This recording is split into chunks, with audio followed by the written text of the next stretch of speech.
Friends with joyful hearts, on this wonderfully funky day, let us worship God. Words which come from Matthew chapter 11.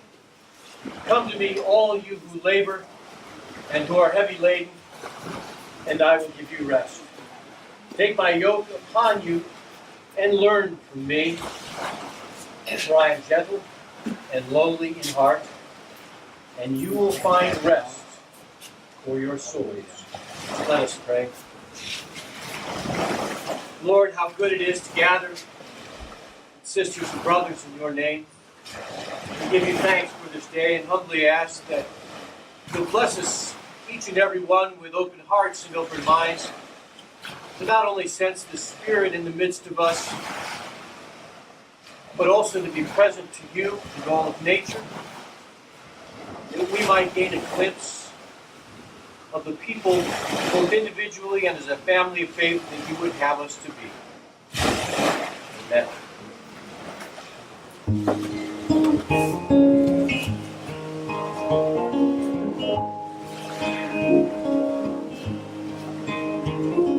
Yes, he stayed at the fire.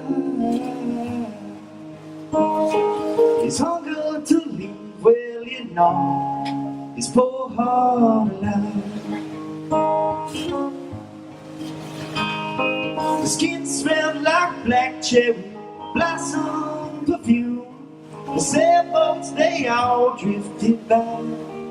In a river she cried. In the wind was sweeter than Roosevelt pine. The windows broke out and that cigarette smoke drifted by. The bombs on the Bowery, they were swallowed in the light. The cars, they all sailed through the night, saying run for your life. With cool and silvery eyes, and this heart, it was fit for desires. She drowns in a river of tears, oh, the river she cries, lift her with a heart made of ashes and fire.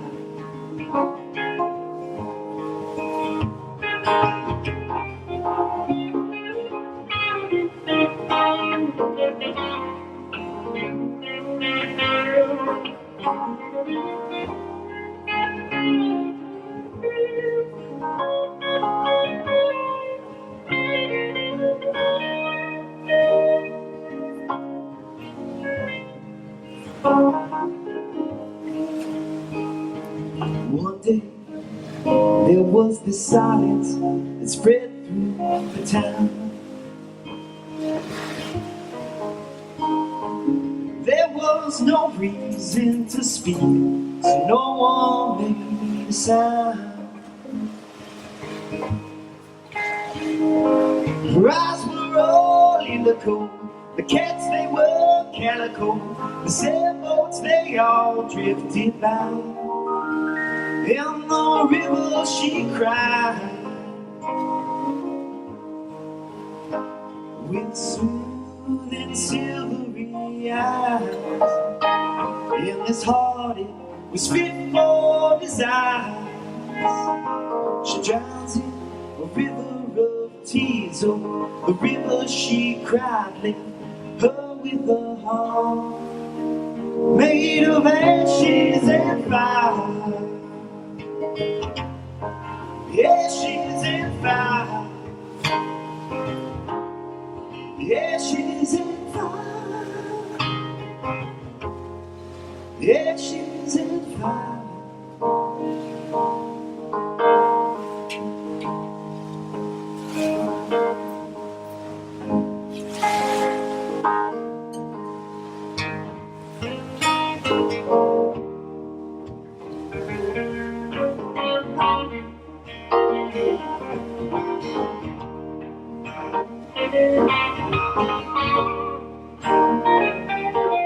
Last time I was here, it was raining. It ain't raining anymore. Streets were drowning and the water's leaning, and the ruins washed ashore. And I'm just looking through this rubble, trying to find out who we were. Last time I was here, it was raining. It ain't raining anymore.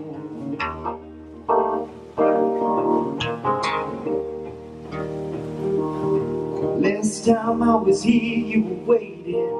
You're not waiting anymore. Windows broke out and the smoke's escaping, and there's books scattered across the floor.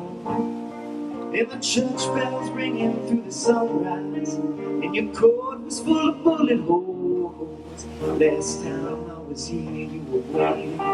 You're not waiting anymore. So may the wind blow, may the moonlight know your name. So let the needle move the record round till the walls cave in. You and I were out there dancing in the dirty rain.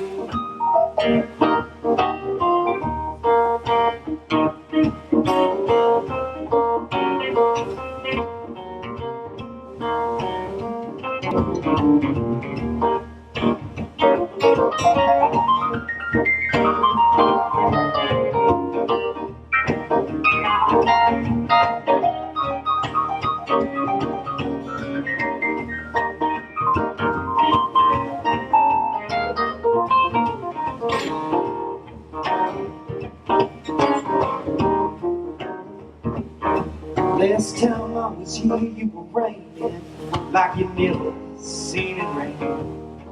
And our eyes were filled with terror and smoke from the gasoline.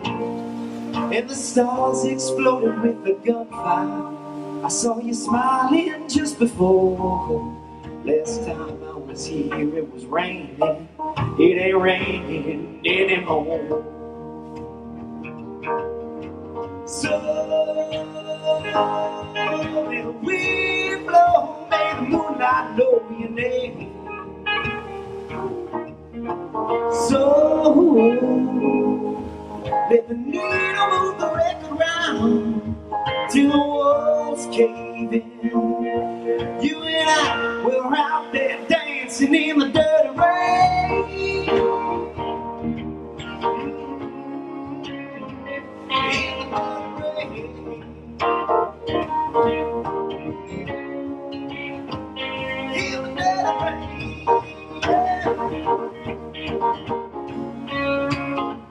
In the little rain.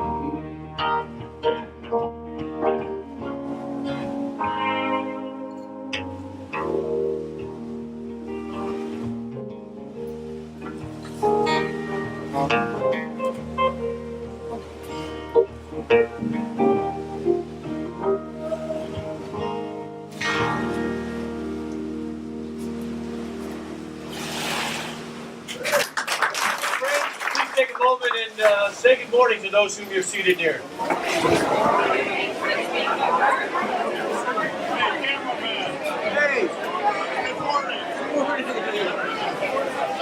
I am absolutely delighted to welcome you all to this service of worship at the Community Church. We are here every Sunday morning, obviously rain or shine, and we hold services at 8:30 as well as 9:30. Especially want to welcome those of you who are guests or visitors or with us for the first time. I want to say thank you to the Nick Barnum Band.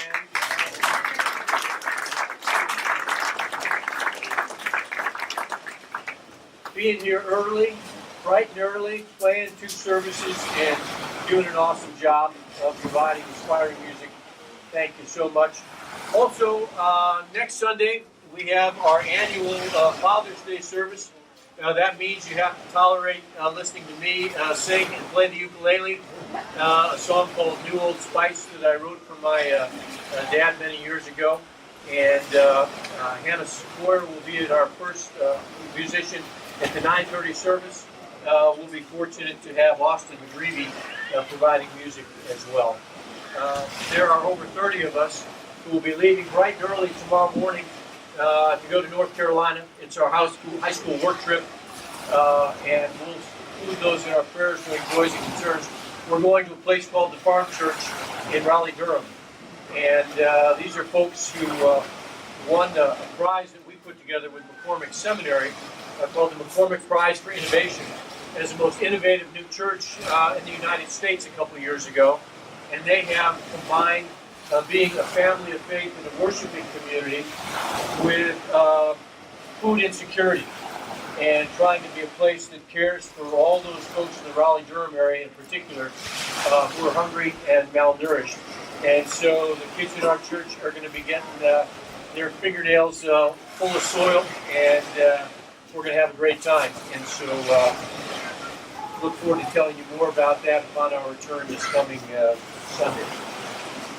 Good morning. We have 3 baptisms that we're delighted to be conducting this morning in Lake Michigan.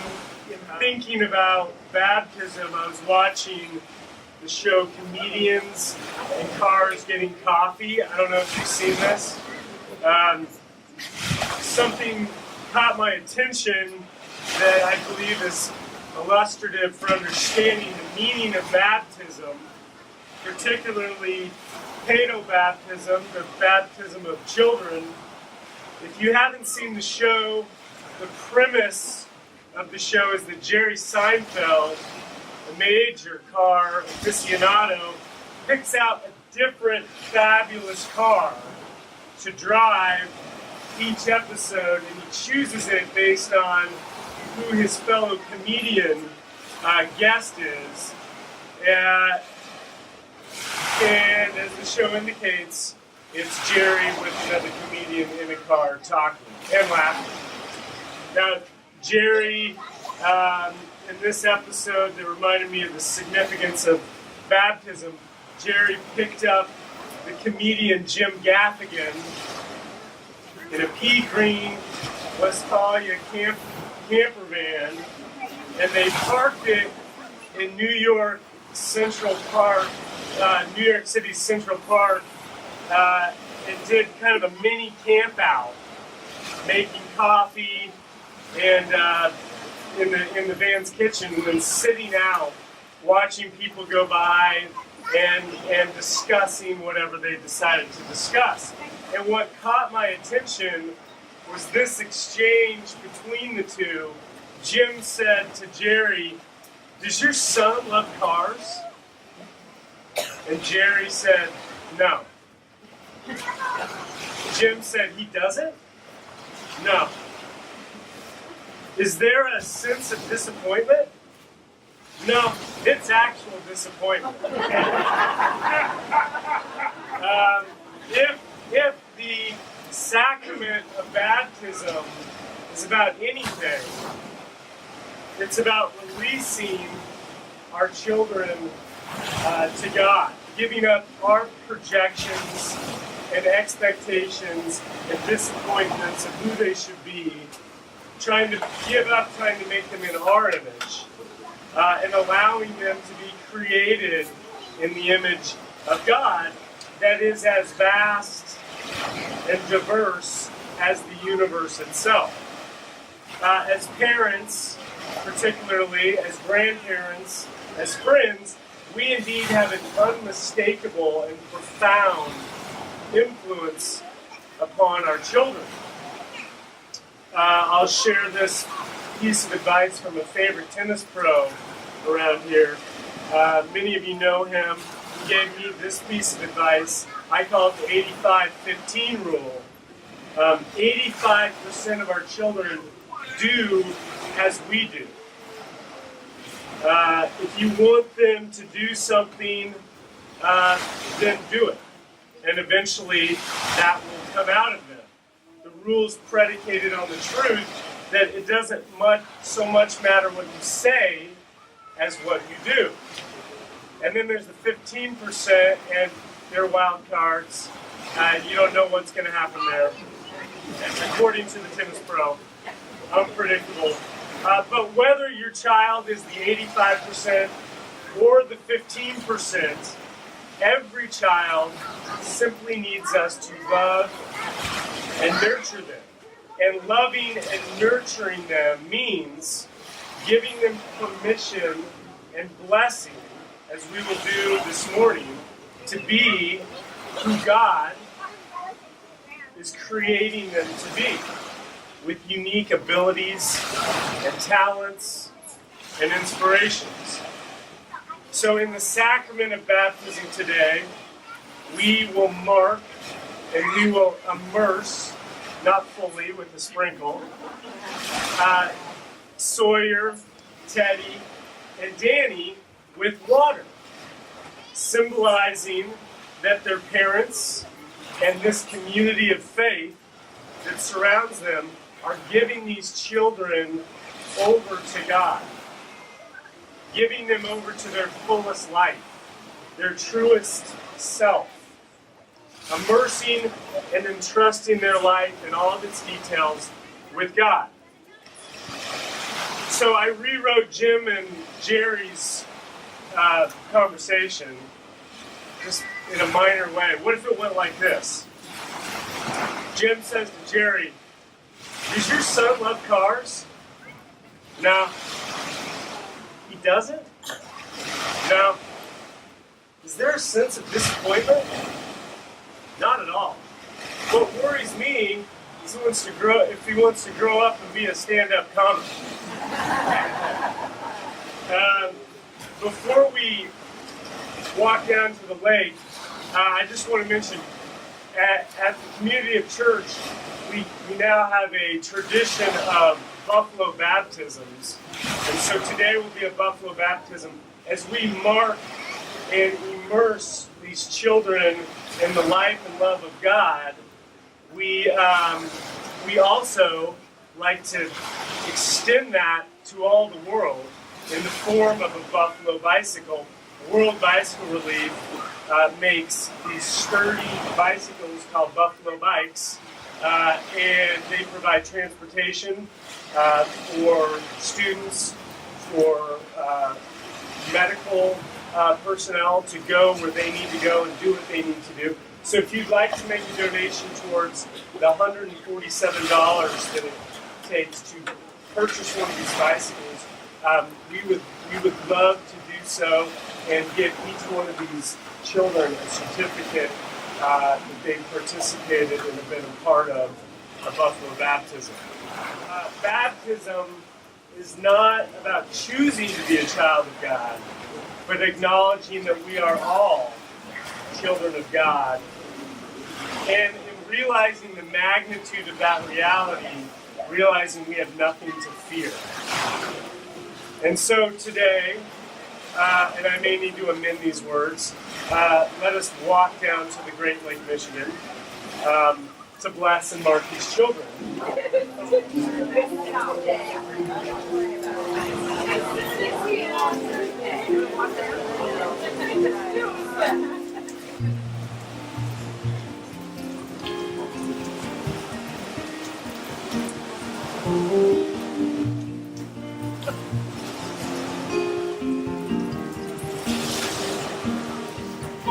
When you left this town with your windows down in the wilderness inside, you let the exits pass, all that tar and glass, till the road and sky. Strangers in this town raise you up just to knock you down. Oh, Angela, it's a long time coming, my girl. And your Volvo lights lit up green and white with the cities on the sides. But you held your course to some distant war in the corners of your mind. From the second time around, the only love I ever found was Angela. It's a long time coming, my girl.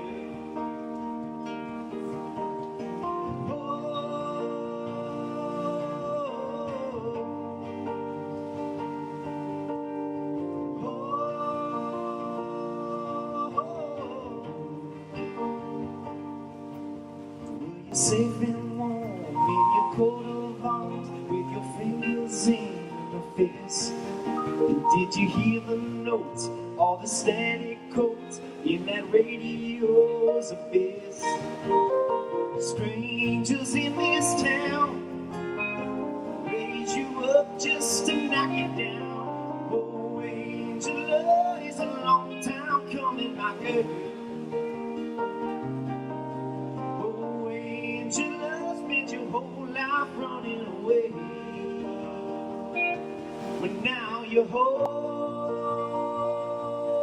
at last. You are home at last.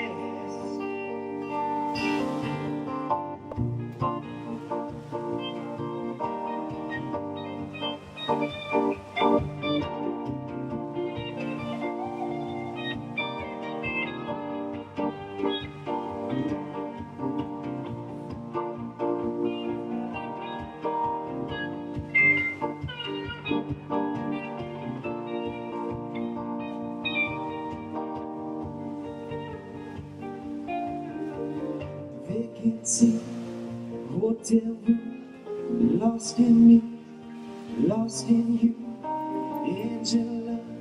I'm on my knees, I belong, I believe. Vacancy, hotel room, lost in me, lost in you, Angela. On my knees, I belong, I believe. Strangers in this town will build you up just to knock you down.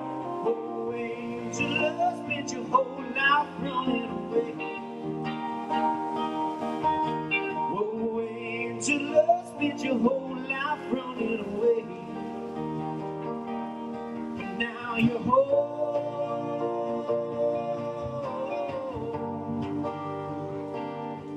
Now you're home.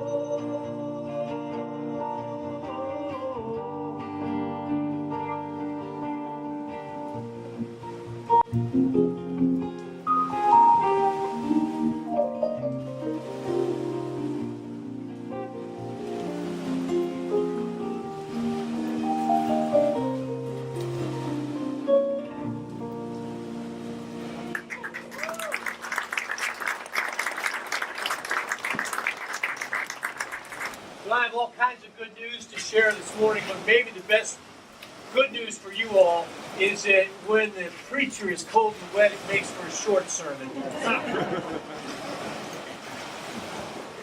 First, a verse from Joshua, the first chapter, verse 9. Have I not commanded you? Be strong and be courageous. And do not be afraid. Do not be discouraged. For the Lord your God will be with you wherever you go. Amen.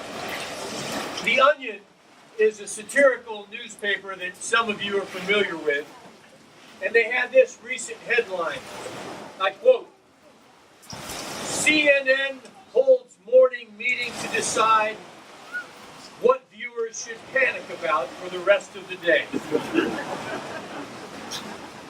It feels like that sometimes, doesn't it?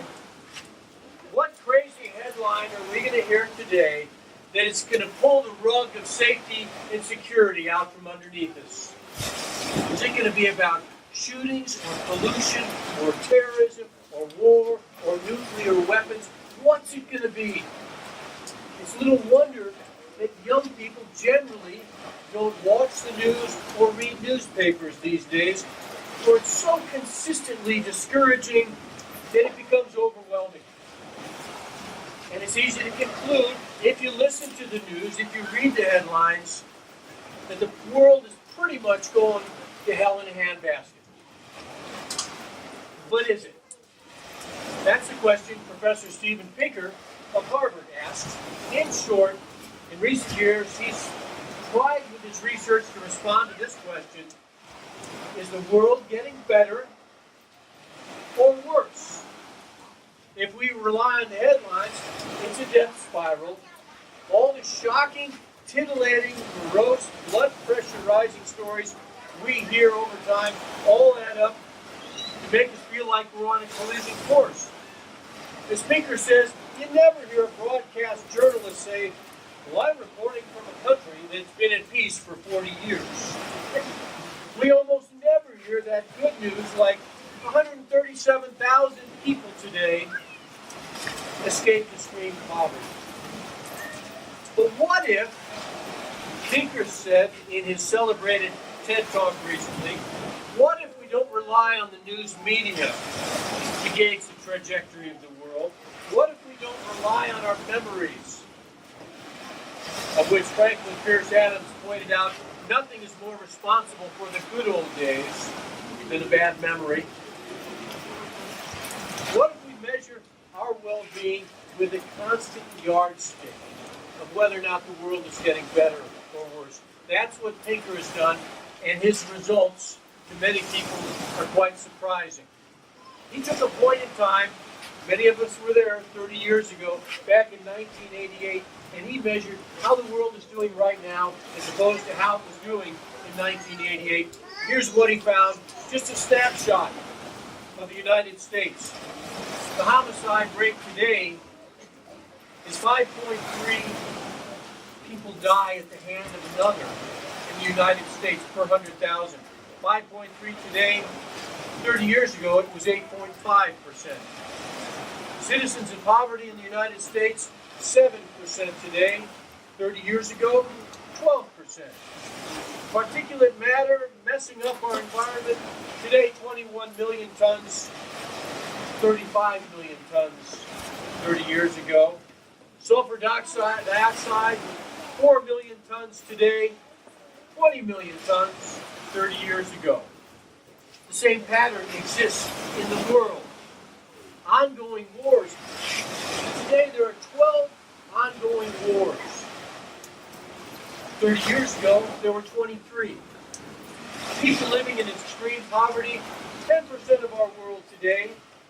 30 years ago, 37% of the world lived in extreme poverty. Nuclear weapons, it's still a mess. There's 10,000 in the world today. 30 years ago, there were 60,000. Finally, terrorism. In Western Europe in the last year, 234 people have died because of terrorists. But 30 years ago, there were 440 deaths due to terrorists. Pinker submits that assessing how things are going isn't about whether or not the glass is half full or half empty, or whether we're optimists or whether we're pessimists. It's the kind of thing we can measure, and what his studies indicate is that there's little question that this world is becoming a better place. And so we need to remind ourselves, brothers and sisters, despite what the news says, we are moving in the right direction in absolutely so many ways. It wasn't that many years ago when the life expectancy in much of the world was about 30 years. Today, if you're a child born in most of the world, you can expect to live 80 years. Famine is almost vanished. It wasn't that long ago in the 19th century that the average worker worked 60 hours a week. Today, it's less than 40. And for those of you who do housework, because of electricity, because of washing machines, and dryers, and vacuums, and running water, etc., housework and maintaining our lives used to take 60 hours a week. Today takes 15 hours. In the last 2 decades, the trend is like this for most of the world in terms of happiness. Today, 86% of the world's countries have improved in the happiness quotient in the last 20 years. Now, as a person of faith, I love to hear Pinker's research, because I get depressed by the headlines just like you do. And I don't want to I want to throw out the paper and turn off the TV. And there's a side to me that says it's a mighty slow train But in some ways, God's kingdom is coming. God's kingdom is coming. It's taken a long time, but we're moving in the right direction. Martin Luther King said, "Mine eyes have seen the glory of the coming of the Lord." We're not there yet. We got a long ways to go. But we're on the way. And one of the reasons I know it is because I see it all the time, and yesterday was a perfect example. Many of you know Chris Fisher from our church. A year ago, he asked me to stop by his office so I could meet with his team. His company is called ISTO Advisors. They're financial service people. They take care of people and families in Detroit and in Lake Forest. And what he wanted to do was he wanted to know what outreach opportunities existed in the community that their company could get involved in. It's part of their name, ISTO. It stands for In Service to Others. And all I did was tell them about a few organizations, one of which was Beacon Place, which is a community house serving needy families, primarily Hispanic and African American, on the south part of Waukegan. We've been part of supporting them as a church for the 5 years they've been in operation. Well, fast forward to yesterday, as a kickoff to Beacon Place's 6th year of serving kids and families on the south side of Waukegan, Chris's entire company, including every employee from their Lake Forest office and every employee from their Detroit office, they came over from Detroit, as well as a few volunteers from our church and even a couple of their clients, put on a 2-hour family fair for all the families of Beacon Place, entirely free, with a big barbecue lunch. There were prizes for everyone. There were water balloons flying. There were inflatables with kids bouncing around and games of every kind. You can't imagine, some of you were there, like Holly and Hans and their family. You can't imagine the smiles on these kids' faces. You can't imagine how it felt for me and some of the parents as we're standing there leaning up against one of these inflatable bouncies. Kids going up and down. And there is a black child bouncing up and down, falling, tripping, getting up, giggling. Next to the black child is a Hispanic child. Next to the Hispanic child is the white child. That's how it's supposed to be. And when people like Chris and his employees and his business partners take a precious Saturday during the summer and they plan a huge party for kids and families that they don't know from the man in the moon, and those families are probably not part of their target business demographic, right? And they treat them like kings and queens for a few hours on a Saturday afternoon because they know that we're called to love our neighbors and that everybody is our neighbor. Well, it seems to me that it's not going to make the news, but the kingdom takes one step closer. When little children laugh and play together, and we get a glimpse not of how different we are, but how similar we are, it's not going to make the news. But we take one step closer to the kingdom coming. For today, very briefly, 4 generations gathered here. And they come together for a service of baptism for the youngest members of those families.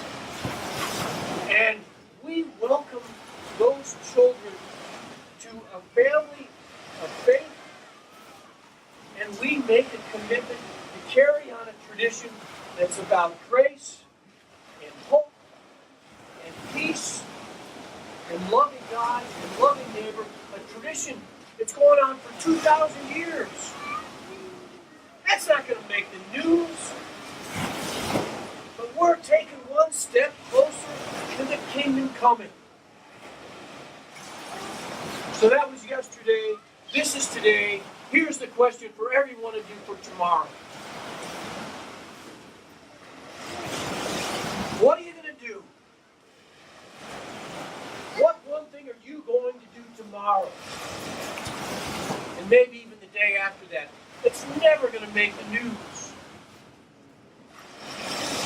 But it's going to bring the kingdom one step closer. Amen.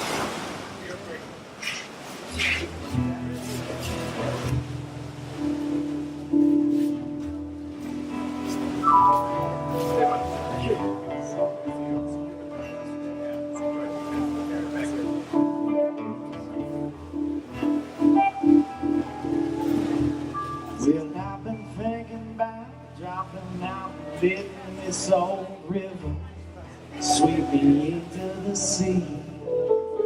Do you remember when I sold you my soul? My God, it's getting old. Won't you sell it back to me? Well, I've been trying and tempted, tried and tempted, tried and tempted. Yeah, I've been tried and tempted.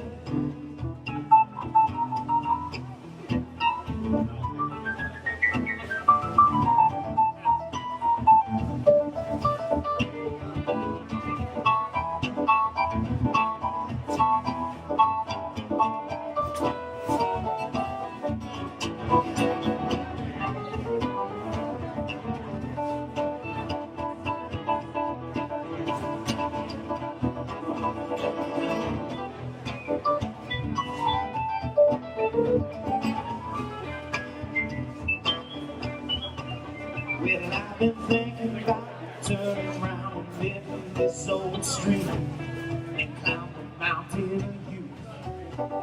Do you remember when I opened your box and let the demons out? They found me nailed in two. Well, I've been tried and tempted, tried and tempted, tried and tempted. Well, it's hard to be strong when you tried and you trembled so long. Well, it's hard to be strong when you tried and you tempted too long.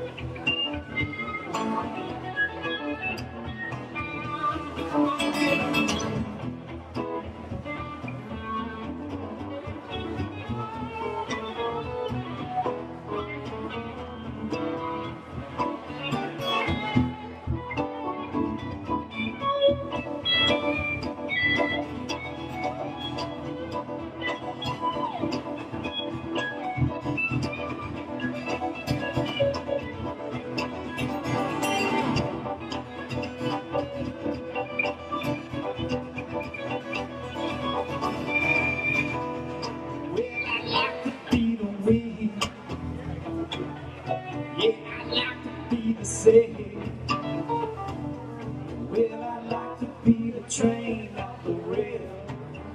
Yeah, I'd like to be the train off the rail. Well, I've been tried and tempted, tried and tempted, tried and tempted.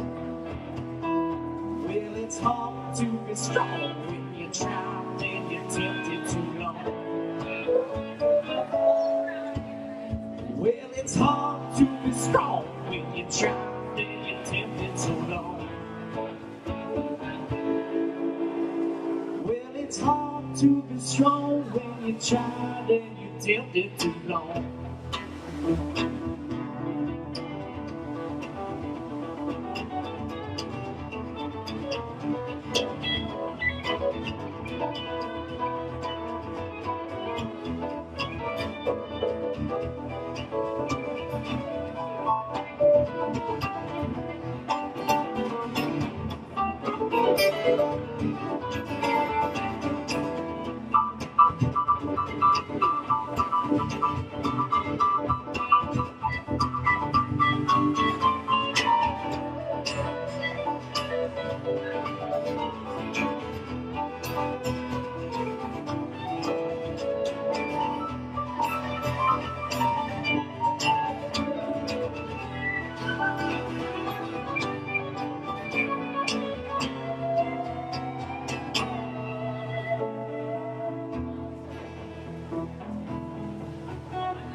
tomorrow? What are you going to do this week? That's probably not going to make the news, but just might bring the kingdom one step closer.